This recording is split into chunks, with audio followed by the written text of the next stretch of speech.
What's up mga guys? Sobra pong lawak yung aming bukirin.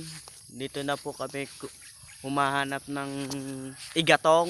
Ibig sabihin po igatong. Yan po ang Bicol na igatong.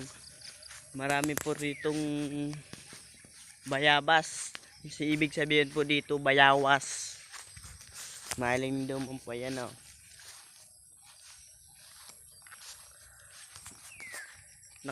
Nakainit naman po guys. Na susirawan ako guys. Hindi ko guys makikita masyado yung daan dahil mainit. Pauwi na po pala ako sa aming bahay. May kinukuha lang ako.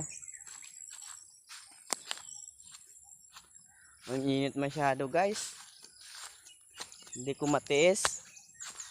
Parang akong nabubulag-bugan.